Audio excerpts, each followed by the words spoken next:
Bismillahirrahmanirrahim. Alhamdulillah wassalatu wassalam ala Rasulillah amma ba'd.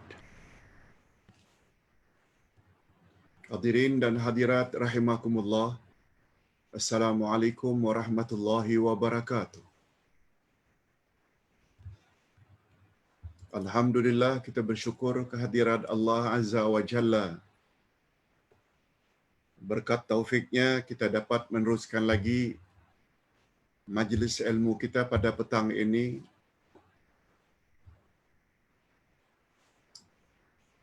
dengan pelajaran Al-Asma'ul Husna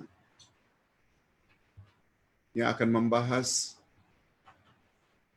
nama Allah yang ke-12 yaitu Al-Mu'min. Cuma perlu diingat Al-Mu'min di sini adalah salah satu daripada nama Allah. Bukan mukmin dengan makna orang beriman. Sekali lagi, Al-Mu'min yang dimaksudkan di sini adalah salah satu daripada Al-Asma'ul Husna, nama Allah, yang artinya yang maha memberi keamanan.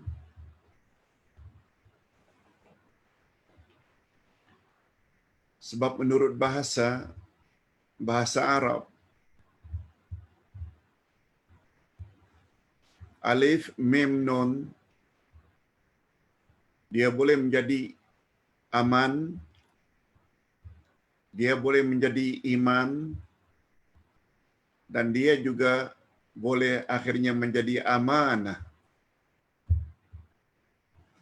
Iman, aman, amanah, akar katanya sama, alif, mim, nun. Dan untuk membuktikan bahawa ia adalah salah satu nama Allah, kita boleh dapati pada ayat 23 dari surat Al-Hashr. Allah Subhanahu wa taala berfirman, A'udzubillahi minasyaitonirrajim. Huwallahu alladzi la ilaha illa huwal malikul quddusus salamul mu'min al-muhaimin al-aziz al-jabbar al-mutakabbir. Dialah Allah yang tiada Tuhan yang berhak disembah melainkan Dia, Al-Malik, Raja, Al-Quddus yang Maha Suci, As-Salam yang Maha Sejahtera atau Maha Penyelamat, Al-Mu'min yang Maha mengurniakan keamanan. Itu makna Al-Mu'min, yang Maha memberi keamanan. Al-Muhaimin yang Maha memelihara. Jadi cukuplah dengan ayat ini membuat kita tidak ragu lagi bahawa salah satu dari nama-nama Allah 99 yaitu Al-Mu'min. Sekali lagi, Al-Mu'min bukan bermakna orang yang beriman. Itu untuk manusia. Nah, sekarang kita berpindah kepada makna Al-Mu'min.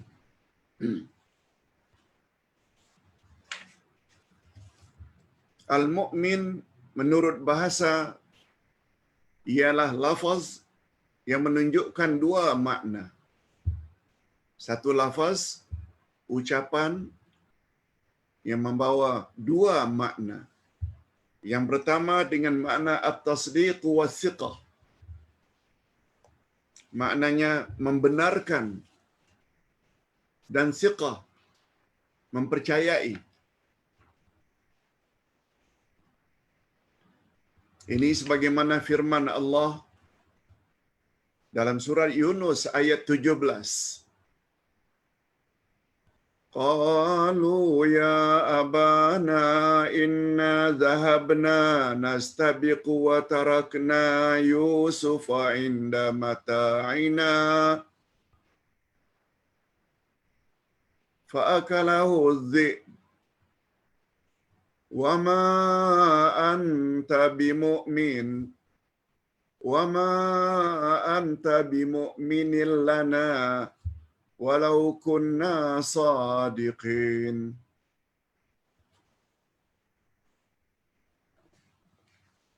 Berkata saudara-saudara Yusuf,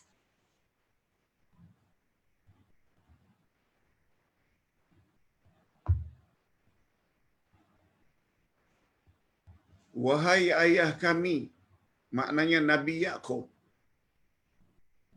Ini adik-beradik Yusuf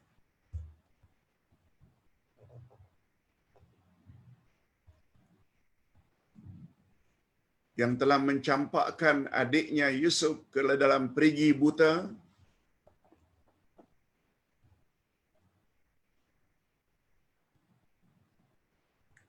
Dan mereka mendakwa bahawa Yusuf telah dimakan oleh serigala. Lalu pakaian Yusuf disiram dengan darah kambing, lalu dibawa. Lalu mereka beritahu Yusuf telah dimakan serigala. Karena mereka sangat benci dengan Yusuf, membuat ayahnya sangat sedih. Apa kata kepada mereka? Wahai ayah kami, sesungguhnya kami pergi berlomba-lomba dan kami tinggalkan Yusuf di dekat barangan-barangan kami. Karena dia adik kami, kami suruh dia tunggu di bahagian barang-barang milik kami. Karena kami ingin berlomba di padang pasir.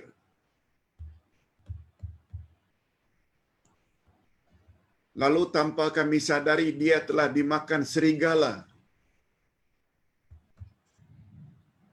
Lalu apa kata saudara-saudara Yusuf?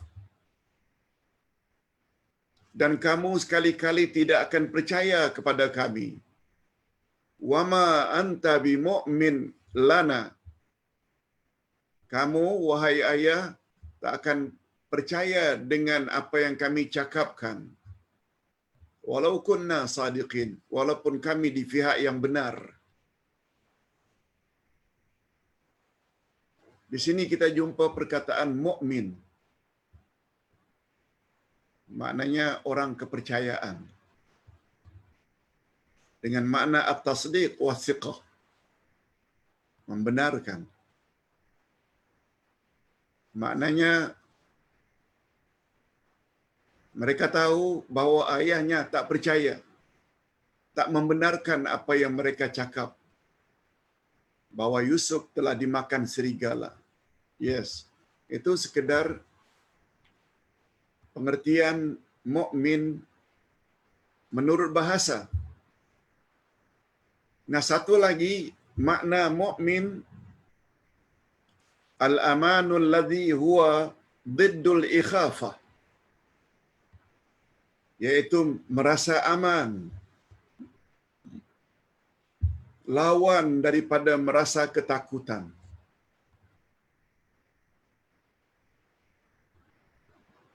Mukmin dengan makna merasa aman, lawan dari takut.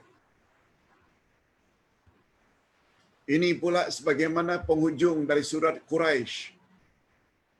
Allazi at'amahum min ju' wa amanahum min khauf. Yang telah memberi makanan kepada mereka untuk menghilangkan lapar. Itu bahagian allazi at'amahum min ju' wa amanahum min khauf, dan mengamankan mereka daripada ketakutan. Kita dah belajar surat Quraisy dalam tafsir juz 30. Orang Quraisy kan diberi oleh Allah nikmat yang banyak.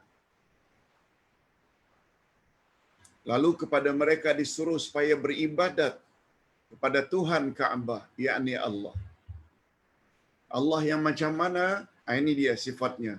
Yang telah memberi mereka makan sehingga terhindar dari lapar, wa amanahum, yang telah memberi orang-orang Quraisy itu keamanan sehingga mereka terhindar dari rasa takut. Yes. Itu mukmin menurut bahasa. Pertama membenarkan dan mempercayai, yang kedua dengan makna memberi keamanan. Okey. Walaupun itu makna menurut bahasa, tapi sangat erat hubungannya dengan makna yang terkandung di dalam nama Allah Al-Mu'min. Bahwa Allah telah memberi keamanan kepada umat manusia. Apa contohnya? Nanti kita akan beri contohnya. Nah, sekarang kita ingin kaji apakah makna yang terkandung di dalam nama Allah Al-Mu'min. Ini yang mustahak. Ini yang penting. Ada 6 perkara penting yang terkandung di dalam nama Allah Al-Mu'min.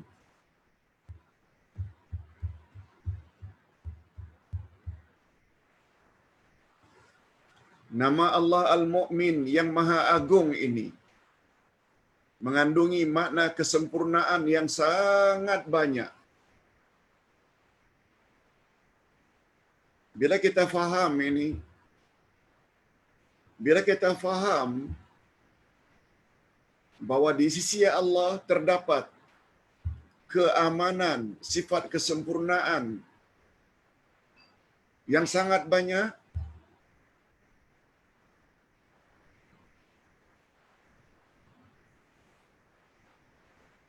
kita tidak akan minta keamanan kecuali hanya kepada Allah.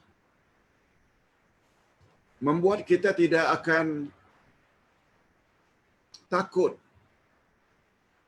memperjuangkan kebenaran. Apa sebab? Yang boleh mengamankan kita ini Allah sahaja. Karena dia punya nama Al-Mu'min yang mampu memberi keamanan.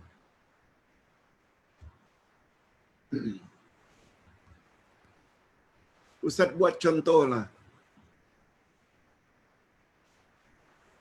Allah Subhanahu wa taala memerintahkan kita untuk mengamalkan satu-satu amalan.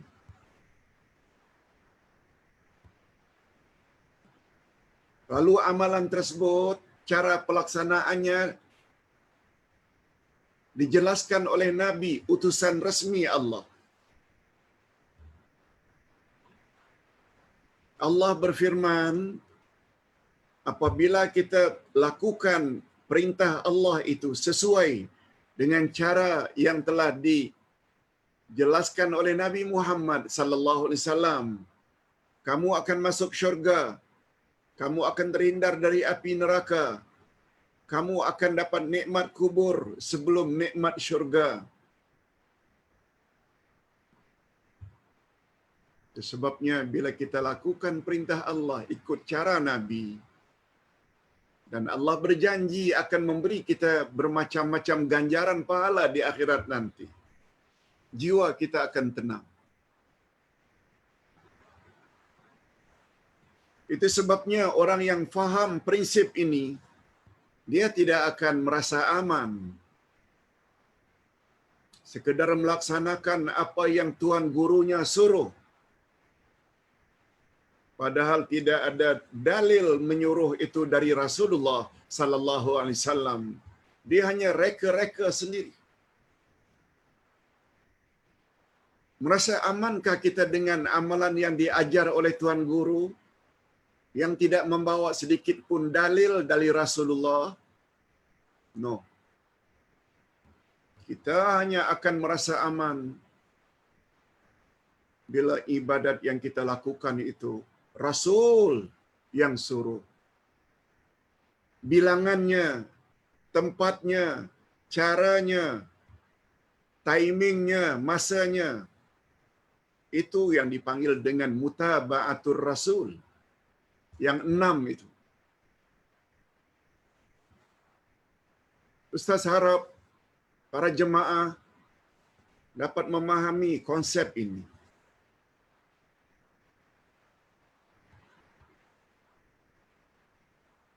Kadang-kadang letih juga melayan soalan jemaah. Pak Ustaz, saya diajar begini dan begitu. Bolehkah diamalkan?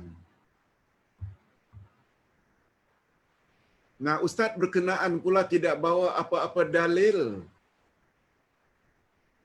Termasuk Ustaz yang mengajar saya itu suruh amalkan zikir-zikir tertentu, mesti terlebih dahulu minta ijazah daripada dia. Dan mesti penuhi juga syarat untuk melakukan zikir-zikir itu. Pertama, mesti hadiahkan dulu Al-Fatihah kepada Rasul. Yang kedua, mesti hadiahkan Al-Fatihah kepada guru ustaz itu. Kemudian, mesti dihadiahkan juga Al-Fatihah untuk ustaz yang mengajar dan memberi ijazah itu. Dan setiap hari apabila zikir-zikir yang diajar oleh ustaz berkenaan sudah dilakukan dengan memenuhi syarat yang 3 tadi, dia mesti lapor pula kepada ustaz berkenaan. Subhanallah. Dari mana syarat-syarat ini semua? Ini semua karena tidak faham konsep ibadat pada Allah yang syaratnya pertama, ikhlas lillah, jangan buat syirik. Yang kedua, ikut cara Rasulullah. Apakah itu yang diajar oleh Rasul? Untuk bertanya tak mengapa. Tapi kadang-kadang letih juga nak menjawab. Mengapa kepada ustaz berkenaan tak ditanya? Apakah begini yang diajar oleh Nabi? Jadi salahnya kita juga. Terima saja. Tak mau bertanya. Untung jugalah Uday buka soal tanya jawab untuk keselamatan kita. Nah, sekarang berbalik kepada makna al-mu'min. Apa yang Allah suruh? Allah tidak explain bagaimana caranya. Yang membuat penjelasan amalan tersebut, salat ke, puasa ke, zikir ke, berapa kali, bilangannya, itu hanya Rasulullah. Oleh sebab itu bila kita ikut suruhan Allah sebagaimana yang diajar oleh Nabi Muhammad sallallahu alaihi wasallam, kita layak merasa aman daripada ditolak. Ini di antara makna al-mu'min. Allah memberi keamanan kepada kamu bahwa kamu layak masuk syurga, bahwa amalan kamu layak aku terima sebagai amal saleh. Tapi Allah kata mesti ikut cara yang diajar oleh Rasulku Nabi Muhammad sallallahu alaihi wasallam. Oleh sebab itu kita tidak boleh merasa aman apabila kita beribadat tidak ikut cara Rasul. Yes, itu dia maksudnya. Okey. Mungkin terlalu awal Ustaz tak sebut. Tapi prinsipnya itu makna yang terkandung di dalam al-mu'min.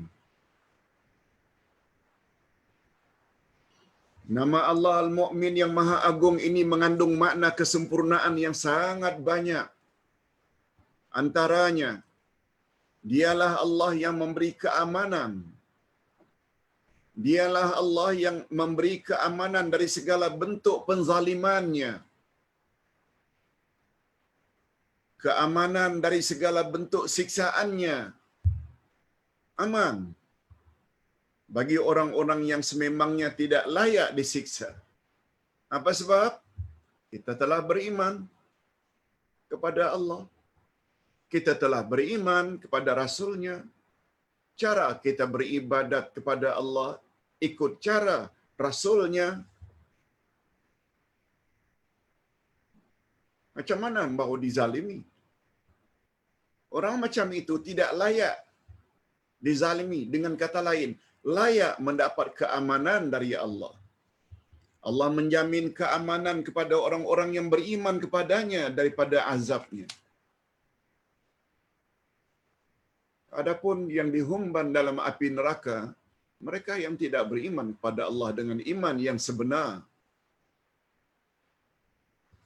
Yang kedua, yang terkandung di dalam nama Allah Al-Mu'min, dialah Allah Subhanahu wa taala yang memberi jaminan keamanan terhadap segala ucapannya. Ucapan Allah, firman Allah bahwa ianya adalah al-haq, yakni benar belaka. Sebagaimana Allah sebut pada ayat 2 dari surat Al-Baqarah, "Zalikal kitabul la raiba fihi hudan lil muttaqin." Inilah kitab Al-Quran, tidak ada sedikit pun keraguan di dalamnya, pedoman bagi orang-orang yang bertakwa. Allah sebut lagi pada ayat 147 Al-Baqarah, "Al-haqqu mir rabbik fala takunanna minal mumtarin." Kebenaran itu ialah segala yang datang dari Tuhanmu. Oleh sebab itu kamu jangan ragu-ragu lagi. Sebabnya pada ayat 29 surat Al-Kahfi, Allah suruh Nabi Muhammad sampaikan kepada kita umatnya, "Wa qulil haqqu mir rabbikum. Faman syaa'a falyu'min wa man syaa'a falyakfur."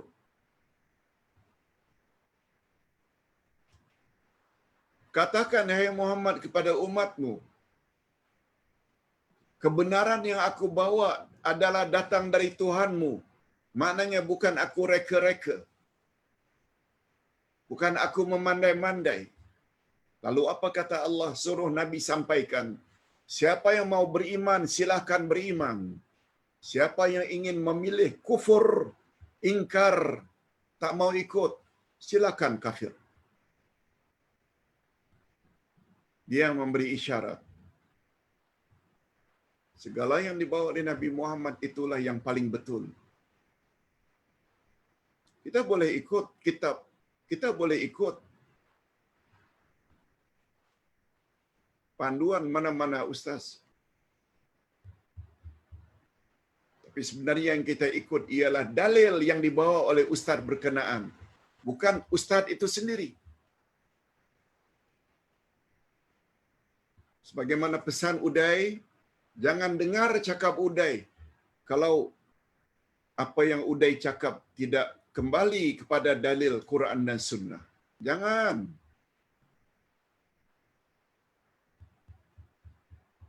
Uday tidak maksum. Ustaz ikut prinsip Imam Asy-Syafi'i. Jika pendapatku bercanggah dengan hadis yang sahih, campak olehmu pendapatku ke tembok. Ambil hadis yang sahih. Itu memberi isyarat. Hatta Imam Asy-Syafi'i tak pernah declare yang beliau itu betul semua. Yang ketiga, dialah Allah yang hamba-hambanya membenarkan janjinya. Nah, bila kamu beramal sebagaimana yang telah diajar oleh Nabi, aku akan terima dan akan beri ganjaran untukmu. Itu janji Allah. Apakah janjinya itu di dunia seperti beriman kepada segala perkara gaib yang datang daripadanya, ataupun di akhirat? seperti beriman dengan janji ganjaran pahala dan bakal diterima oleh orang-orang yang beriman dan janji siksaan ke atas orang-orang yang kafir. Nabi Muhammad sallallahu alaihi wasallam pernah bersabda yang artinya, dengar baik-baik, tidak ada satu pun amalan yang boleh membawa kamu ke syurga. Tidak ada satu pun amalan yang boleh membawa kamu ke syurga, kecuali semuanya sudah aku beritahu kepada kamu.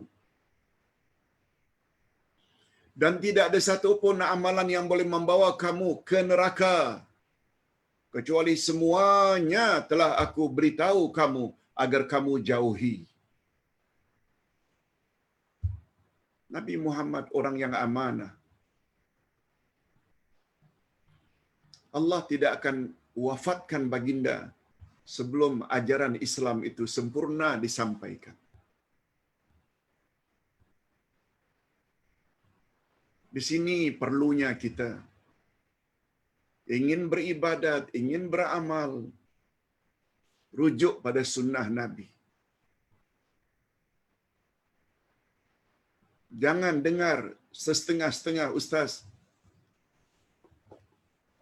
yang kajiannya mengarut saja.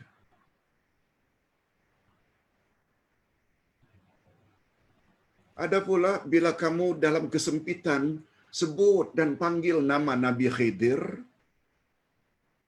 Apa ini? Tak pernah baca hadis ke? Tak pernah baca akidah ke? Tak faham ke makna wa iyyaka nasta'in? Hanya kepada engkau saja kami memohon. Apa maknanya itu? Itu memberi makna secara tersirat, jangan minta, jangan berdoa, jangan memohon kepada selain Allah. Ini yang dipanggil dengan syirik. Syirkud doa. Syirik doa. Sebab doa itu ibadat.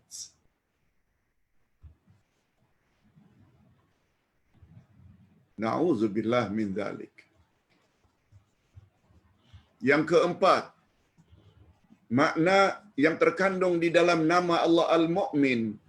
Dialah Allah yang memberi keamanan kepada orang-orang yang merasa ketakutan. Dialah penyebar keamanan dan ketenteraman, ketenangan kepada siapa saja dari kalangan makhluknya. Ini sebagaimana firman Allah yang telah memberi makanan kepada mereka untuk menghilangkan lapar dan yang mengamankan mereka dari ketakutan, yaitu nikmat yang pernah Allah berikan kepada orang Quraisy. Surat Quraisy. Yang kelima, dialah Allah yang memberi keamanan kepada para walinya. Syarat wali, orang yang beriman lagi bertakwa pada Allah. Lihat ayat 6263 dari surat Yunus. Dialah Allah yang memberi keamanan kepada para walinya dan hamba-hambanya yang beriman. Mudah-mudahan kita termasuk ke dalam golongan orang yang akan diberi oleh Allah keamanan. Apakah di dunia atau ketika sakaratul maut atau ketika berada di alam barzakh. Allah sebut. Di dunia umpamanya Allah berfirman, "Yughashikumun nu'asa amanatan minhum." Ini kisah tentang perang Badar. Umat Islam sedikit, kafir Quraisy ramai, 3 kali ganda. Bukan hanya sedikit dari segi bilangan, juga peralatan perang. Sehingga Allah Subhanahu wa taala ngantukkan tentera-tentera Islam sehingga mereka tertidur. Begitu bangun tidur, mereka jadi segar,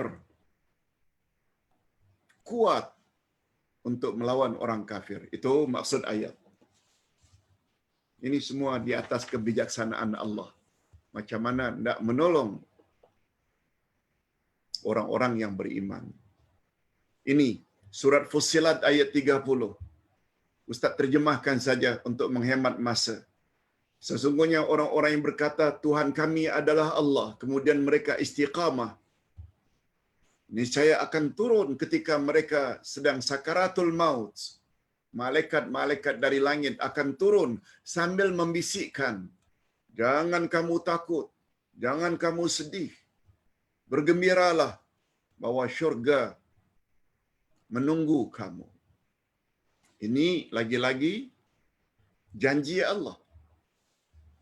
Sebabnya, kalau kita ingin dengar suara malaikat tersebut membisikkan di telinga kita ketika kita sedang naza', sedang sakaratul maut, "Hey fulan, la takhaf wa la tahzan.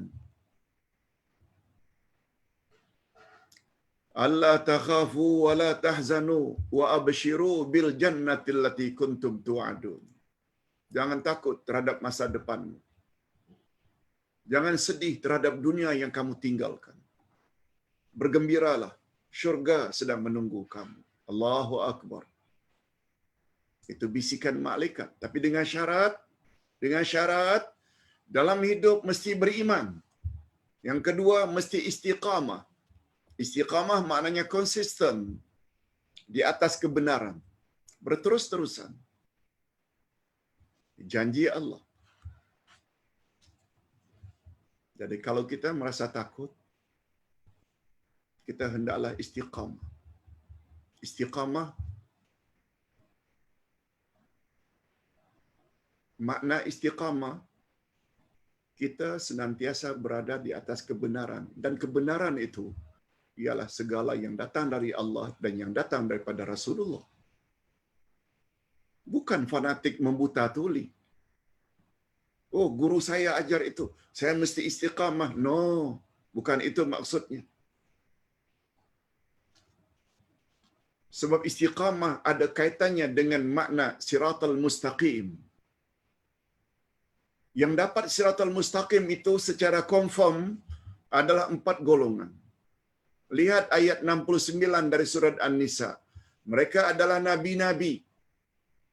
Mereka adalah siddiqin.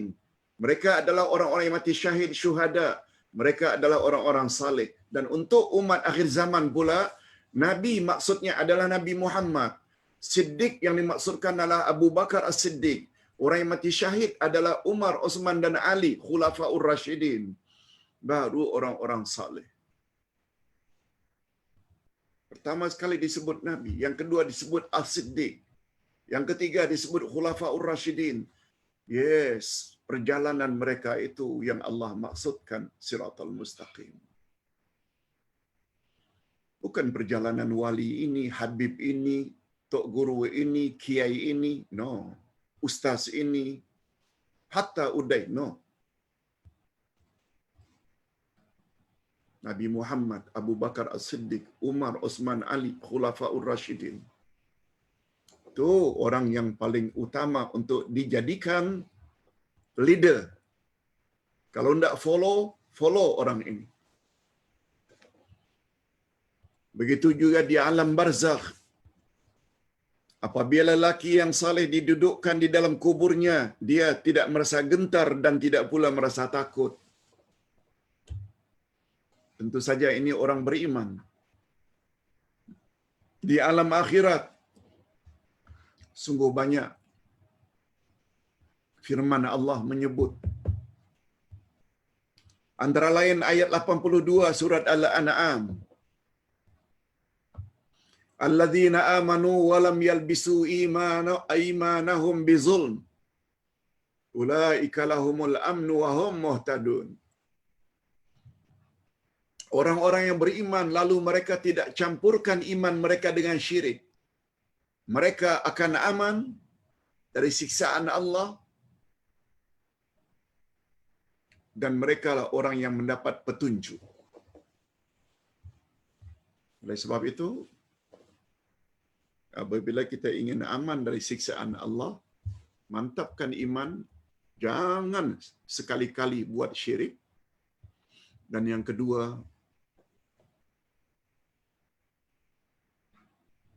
jangan campuri iman kita dengan syirik. Iman yang dapat membuat kita menjadi aman dari siksaan Allah di akhirat. Syaratnya dalam ayat ini, mestilah iman yang tidak boleh dicampuri dengan syirik. Yang keenam, pengajaran yang dapat diambil daripada firman nama Allah Al-Mu'min.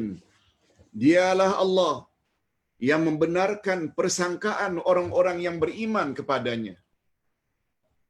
Dan dia tidak akan menghampakan harapan mereka. Kita beriman pada Allah. Kita mengharap ganjaran daripada Allah. Tak usah bimbang. Tak usah bimbang. Tapi penuhi syarat-syaratnya. Kita telah Muslim, alhamdulillah. Kita mentauhidkan Allah, tidak mensyirikkannya, dan kita ikut panduan Nabi Muhammad sallallahu alaihi wasallam. Itu 3 syarat boleh melayakkan kita kebahagiaan dan kejayaan di akhirat nanti.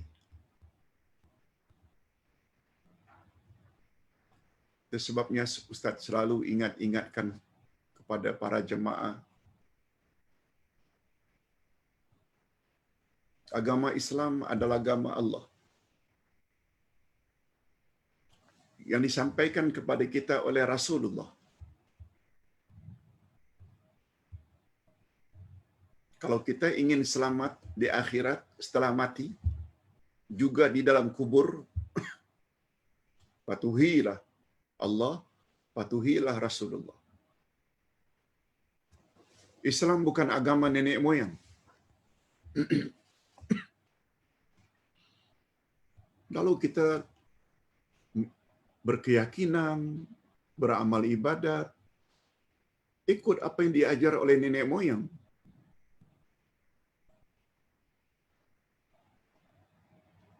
Ada tak kemungkinan nenek moyang kita dulu, apa yang mereka amalkan itu tidak pasti betul? Ada kemungkinan tak? Ada. Berapa banyak setelah kita ikuti beberapa bulan kelas-kelas seperti ini, kita terasa ada amalan-amalan yang tak sesuailah dengan hadis Nabi.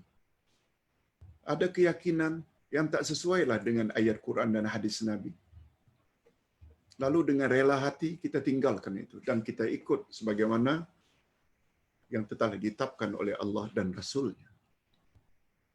Apalagi Nabi Muhammad sallallahu alaihi wasallam bersabda, "Aku tinggalkan 2 pedoman untukmu wahai umat, selagi kamu berpegang teguh, kamu tidak akan sesat selama-lamanya, yaitu Al-Quran dan Sunnahku." Alasan Abu Jahal, Abu Lahab di zaman Nabi Muhammad sallallahu alaihi wasallam, ketika Nabi coba ajar apa yang Allah suruh sampaikan pada mereka, coba tengok apa jawaban mereka. "Tidak, ai Muhammad. Kami tidak akan tinggalkan ajaran yang telah kami warisi dari nenek moyang kami." Nenek moyang lagi. Ustaz tidaklah katakan atau tuduh nenek moyang kita syirik. Tidak. Tapi ikut nenek moyang tidak semestinya betul. Yang pasti betul itu ikut apa yang Allah kata dan apa yang Rasul kata. Itu sebabnya kita hendaklah berbaik sangka kepada Allah. Ana inda zanni abdi. Allah berfirman, aku akan memperlakukan manusia sesuai dengan sangkaannya padaku. Bila kita bersangka baik, beribadat untuk Allah, beribadat ikut cara Rasulullah, amal kita diterima, itu namanya sangka baik. Allah akan terima. Tapi belajarlah, belajar. Bukan pakai sangka-sangka saja, bukan. Demikianlah sebaliknya kata ulama hadis. Bila kita berburuk sangka kepada Allah, maka akan buruk pula padanya. Akan buruk pula lah padanya. Ana 'inda zanni 'abdi.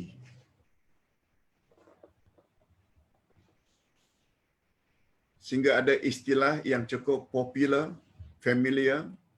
You are what you think. You are what you think. Awak akan dapat sesuai dengan apa yang awak fikir. Oleh sebab itu, marilah kita berfikir positif. Allah Maha Penyayang, Allah Maha Pengasih. Semua yang ada dalam Quran adalah benar belaka. Tunjuk ajar Nabi Muhammad pasti betul dan mendapat reda Allah. Itu namanya berbaik sangka. Lalu kita terlalu berbaik sangka pada orang-orang tertentu yang mengajar kita tanpa membawa dalil, lalu berbaik sangka saja. No. Bukan itu caranya. Kesan beriman pada nama Allah Al-Mu'min. Apa dia kesan? Bila kita sudah beriman kepada nama Allah Al-Mu'min, apa dia kesan positif? Resultnya, hasilnya pada diri orang berkenaan. Nah, kita dah belajar lebih kurang 43 minit. Ustaz ulas 6 makna yang terkandung di dalam nama Allah Al-Mu'min. Sedikit sebanyak dalam diri kita ada kesan. Apa kesan yang perlu ada? Pertama, coba tengok. Seandainya orang-orang yang beriman benar-benar meyakini bahawa Allah mempunyai nama Al-Mu'min dan memiliki sifat Maha Pemberi keamanan kepada hamba-hambanya, maka kesan positifnya adalah seperti berikut. Ini dia kesan positifnya. Mesti ada kesan itu setelah kita belajar 40 minit tentang Al-Mu'min.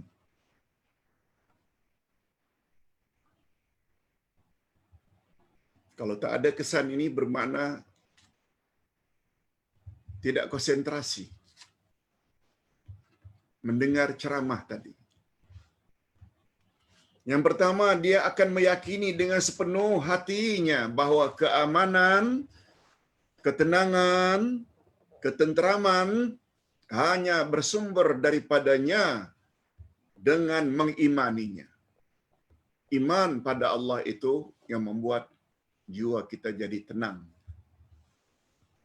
aman. Ustaz ulang sekali lagi.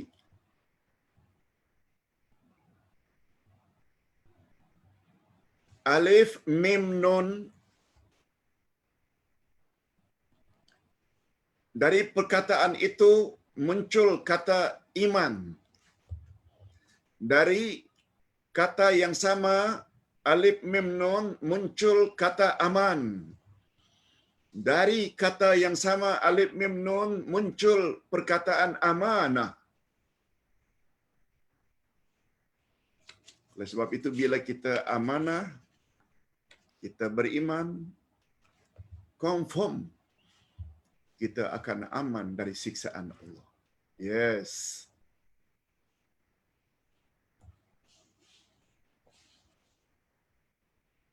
Itu sebabnya sampai Nabi pernah bersabda, la dina liman la amanatalah.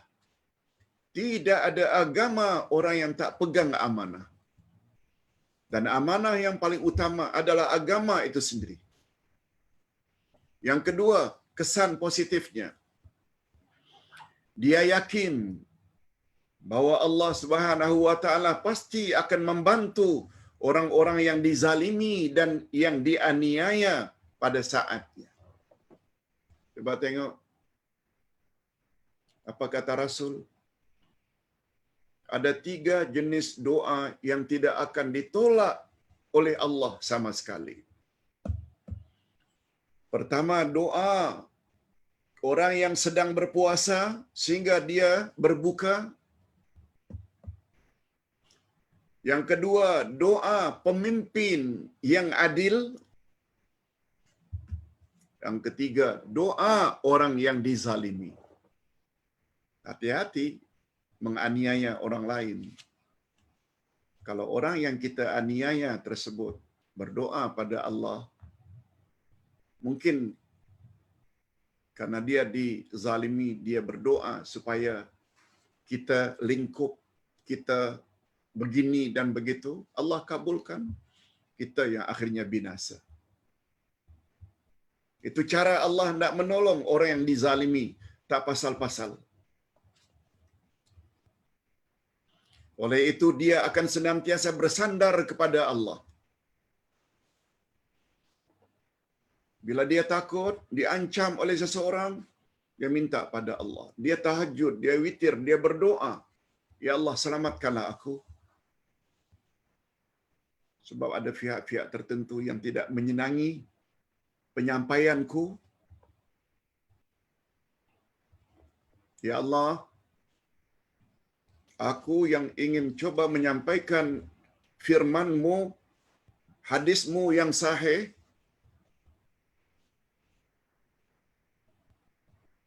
aku dibawa ke mahkamah, aku dituduh begini dan begitu, mengadu kepada Allah. Allah akan bantu. Allah akan bantu. Begitu prinsipnya. Yang ketiga, kesan positif. Bila kita beriman kepada nama Allah Al-Mu'min, kesannya pada diri kita, ekoran dari keyakinan kita terhadap nama Allah Al-Mu'min, maka sewajarnya lah dia senantiasa bersikap memberi keamanan dan keselamatan pula kepada seluruh orang-orang yang beriman dari segala kejahatan dan keburukan yang muncul dari dirinya. Maksudnya, kalau Allah Subhanahu Wa Taala mempunyai nama Al-Mu'min yang memberi keamanan, yang tidak suka menzalimi orang yang tak patut dizalimi, tidak akan menyiksa orang-orang yang tidak patut disiksa,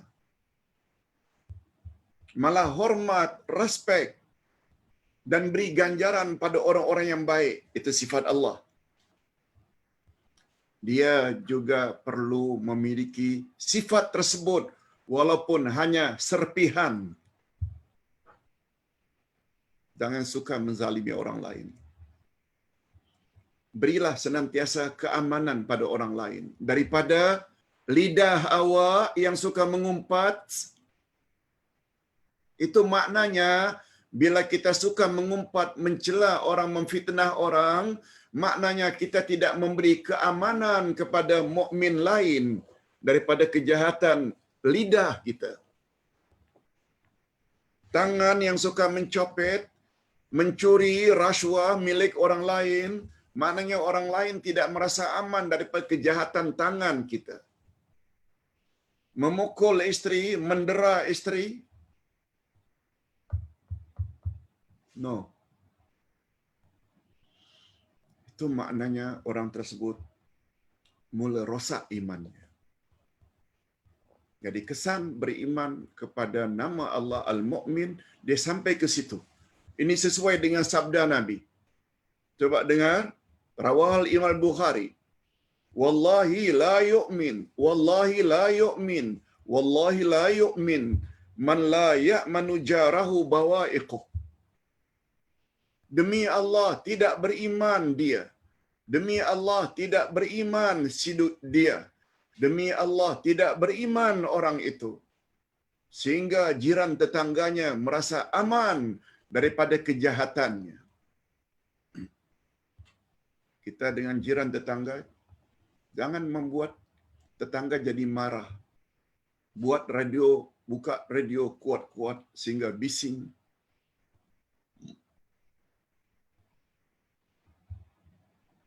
Ada pokok yang rendang jatuh ke halaman tetangga sehingga susah mereka setiap hari menyapu. Kita buat saja. Lain halnya lah mereka reda. Itu pun termasuk ke dalam jiran tetangga tidak merasa aman daripada kejahatan. Ini belum lagi masalah sindir-menyindir. Nabi Muhammad sallallahu alaihi wasallam menafikan iman orang itu. Bukan langsung maknanya tidak ada iman, bukan. Orang tersebut tidak sempurna imannya. Karena apa? Orang lain tidak merasa aman daripada kejahatan lidahnya, matanya, tangannya, kakinya.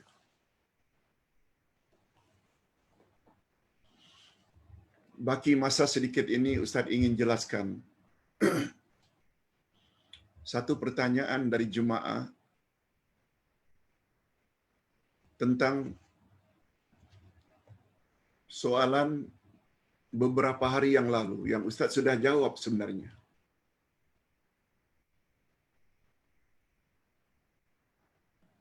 Apakah 4 perkara ya Rasulullah? Apakah 4 perkara yang sangat dianjurkan oleh Rasul agar dilakukan di dalam bulan Ramadan? Bunyi hadis itu, iktathiru arba'a khisalin fi Ramadan. Berbanyakkanlah 4 perkara dalam bulan Ramadan.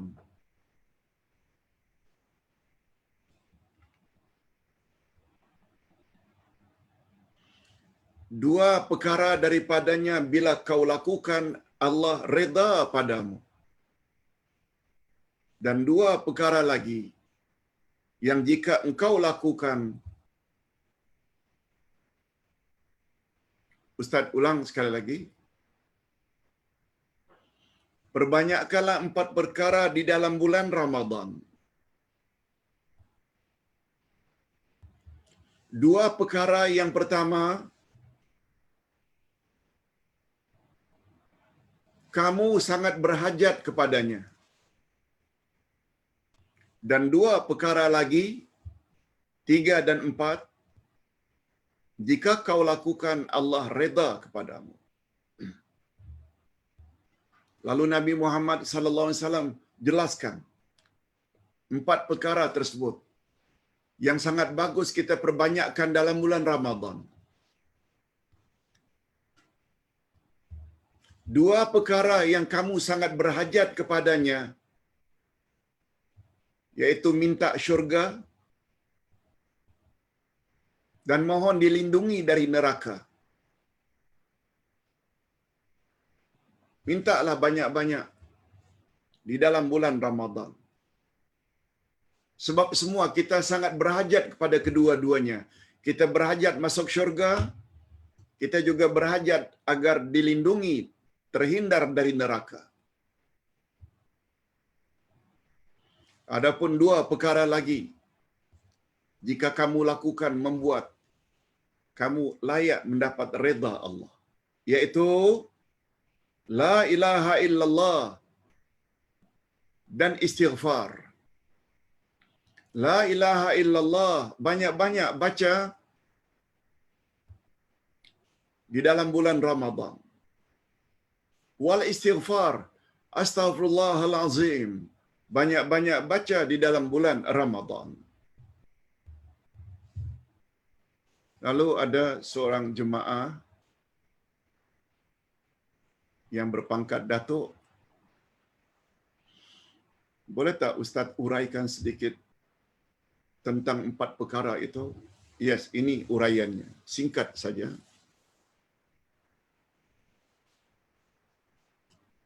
Hadirin dan hadirat rahimakumullah. Kita sangat berhajat untuk masuk syurga sebab kita yakin setelah kita mati, kita akan hidup balik nanti setelah hari kiamat. Setiap manusia akan lalui 5 alam. Ustaz ada sebut di dalam kitab wasiat. Alam roh, alam rahim, alam dunia, alam barzakh, alam kubur dan alam akhirat.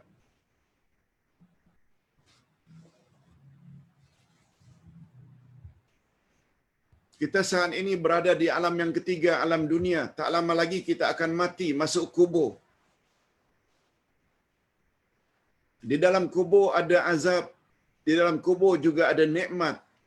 Namanya nikmat kubur dan azab kubur. Tapi di alam akhirat lain lagi.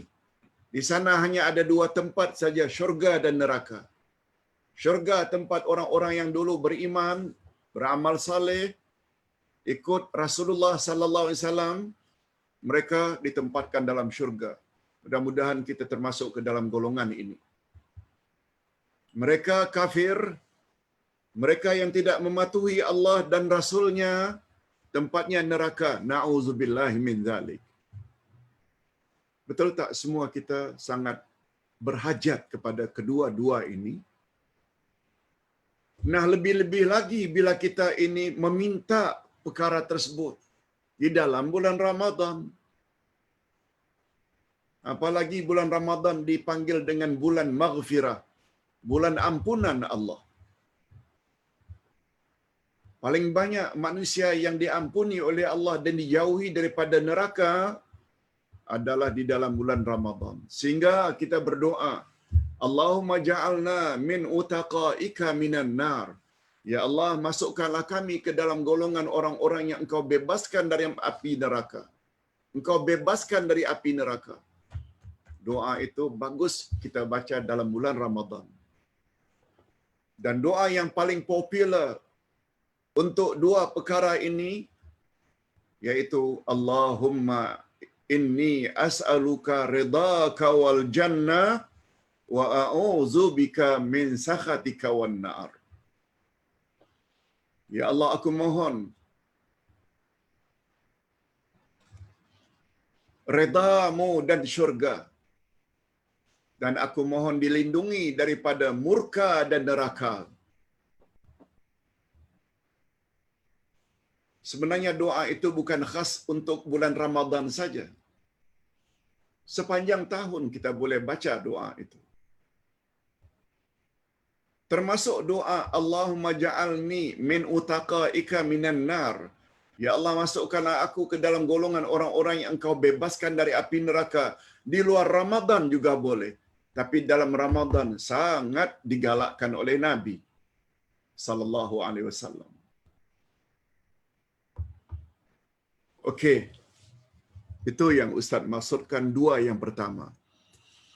Adapun dua yang terakhir, 3 dan 4, jika kau lakukan Allah sangat redha kepadamu, yaitu la ilaha illallah dan astaghfirullah. Tentang kalimat tauhid la ilaha illallah ini, semua kita tahu betapa hebatnya. Sehingga Nabi Muhammad sallallahu alaihi wasallam bersabda, afdalu zikri la ilaha illallah. Zikir yang paling baik, yang paling afdal adalah la ilaha illallah. Sehingga Nabi Muhammad sallallahu alaihi wasallam menyuruh agar baby yang baru lahir hari pertama saja supaya diperdengarkan kalimat tauhid la ilaha illallah. Itu sebabnya baby disuruh agar diazankan di telinga kanan dan diqamatkan di telinga kiri, yang tentu saja di dalamnya itu terdapat asyhadu an la ilaha illallah. Nabi juga ada sebut, man kana akhiru kalamihi la ilaha illallah dakhalal jannah. Siapa yang terakhir sekali ucapannya menjelang dia mati, la ilaha illallah, dia masuk syurga. Itu tentang la ilaha illallah. Bukan hanya dalam bulan Ramadan. Sepanjang tahun, banyak-banyaklah menyebut la ilaha illallah. Dan satu lagi, istighfar. Istighfar maknanya minta ampun pada Allah. Minta ampun pada Allah. Allah Subhanahu wa taala berfirman di dalam surat Nuh ayat 62, ayat 10 dan ayat 11. menyebut tentang faedah dan kegunaan istighfar. Yang pertama, dengan istighfar kita akan murah rezeki. Dengan banyak istighfar, hujan akan turun. Dengan banyak istighfar, couple yang tidak dapat anak akan dapat zuriat insya-Allah. Allah akan jadikan untuk kita sungai yang mengalir, yakni kita akan dapat air. Sila rujuk ayat 10, 11 dari surat Nuh. Fastaghfiru rabbakum. Minta ampunlah kamu kepada Tuhanmu. Niscaya Allah akan beri kamu ini. Banyak. Dan terakhir, istighfar juga dapat menghindarkan kita daripada malapetaka. Nabi Muhammad sallallahu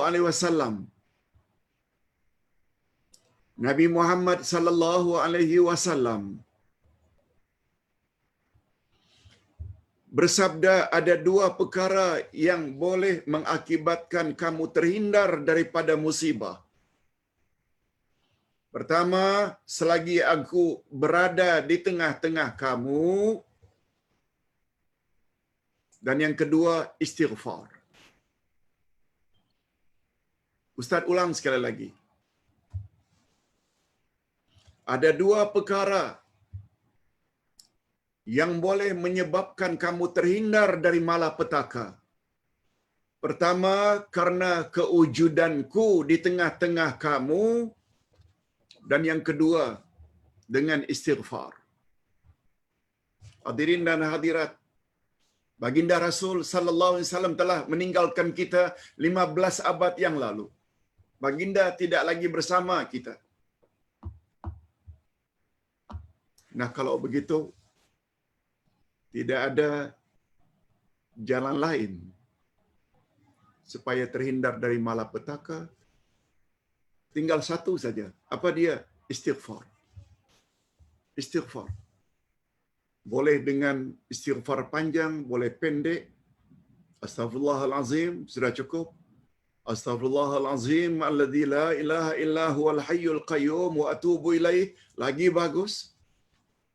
Begitu juga yang pertama, la ilaha illallah, sudah cukup. Kalau mau yang lebih panjang lagi bagus, la ilaha illallah wahdahu la syarikalah, lahul mulku wa lahul hamdu wa huwa ala kulli syai'in qadir. Itu sebabnya Ustaz, karena memahami akan hakikat itu, perbanyakkanlah 4 perkara ini dalam bulan Ramadan. Ustaz selingi setiap 4 rakaat pertama tarawih. Ustaz akan banyak baca La ilaha illallah wahdahu la syarika lah, lahul mulku wa lahul hamdu yuhyi wa yumiitu wa huwa ala kulli syai'in qadir. Astaghfirullahalazim alladzi la ilaha illa huwal hayyul qayyum wa atubu ilaih. Subhanallah walhamdulillah wa la ilaha illallah wallahu akbar. Wala haula wala quwwata illa billahil aliyyil azim. Kemudian ikuti dengan doa. Allahumma inna nas'aluka ridhaka wal jannah wa na'udzubika min sakhatika wan nar. Allahumma innaka 'afuwun tuhibbul 'afwa fa'fu 'anna. Memahami akan anjuran Nabi agar memperbanyak 4 perkara tadi. Ditambah pula tarawih, maknanya salat relax. Setelah 4 rakaat, relax. Minum syahid, tea, minum kopi. Baca zikir-zikir tadi. Kemudian tambah lagi 4 rakaat. Zikir lagi sebelum witir 3 rakaat. Boleh ikut, boleh tidak ikut. Itu hanya ijtihad Ustaz berdasarkan ilmu yang Ustaz miliki tadi atas anjuran Nabi sallallahu alaihi wasallam. Mudah-mudahan apa yang kita sampaikan pada pagi ini, maaf, pada petang ini. Ada jugalah manfaatnya. Kita akhiri dengan doa. Alhamdulillahirabbil alamin. Wassalatu wassalamu ala asyrafil anbiya'i wal mursalin wa ala alihi wa sahbihi ajma'in. Rabbana ighfir lana dzunubana wa liwalidina warhamhum kama rabbawna shighara. Ya Allah, ampunkanlah dosa kami dan dosa kedua ibu bapa kami. Dan cucurilah mereka rahmat-Mu, ya Allah, sebagaimana mereka telah didik kami sejak dari kecil. Rabbana hab lana min azwajina wa dhurriyyatina qurrata a'yun waj'alna lil muttaqina imama. Ya Allah, berilah kami pasangan hidup dan zuriat keturunan yang menyedapkan pandangan mata dan hati kami, dan jadikanlah kami pemimpin bagi orang-orang yang bertakwa. Allahumma ja'alna min utaqaika minan nar. Ya Allah, masukkanlah kami ke dalam golongan orang-orang yang Engkau akan bebaskan daripada api neraka. Allahumma inna nas'aluka ridhaka wal jannah wa na'udzubika min sakhatika wan nar. Ya Allah, kami mohon redha-Mu dan syurga-Mu, dan kami mohon dilindungi dari murka dan neraka-Mu. Ya Allah, pelajaran pada hari ini yaitu nama Engkau Al-Mu'min membuat kami sangat faham bahawa keamanan tidak akan kami perolehi kecuali hanya dari Engkau, ya Allah. Oleh sebab itu, karena Engkau telah jamin amal kami akan Engkau terima, kami akan Kamu masukkan ke dalam syurga, tapi dengan syarat beriman kepadamu tanpa berbuat syirik. Jadikan Rasulullah sebagai contoh teladan tanpa melakukan bid'ah. Berilah kami kekuatan, ya Allah, untuk memperkuat akidah kami dan mengikuti syariat ajaran Nabi kami, Nabi Muhammad sallallahu alaihi wasallam yang kami sayangi dan yang menjadi role model kami dalam segala hal. Rabbana atina fid dunya hasanah wa fil akhirati hasanah wa qina adzabannar. Wa sallallahu ala nabiyyina Muhammad wa ala alihi wa sahbihi ajma'in. Walhamdulillahirabbil alamin. Subhanakallahumma wa bihamdik asyhadu an la ilaha illa anta astaghfiruka wa atubu ilaik. Assalamualaikum warahmatullahi wabarakatuh.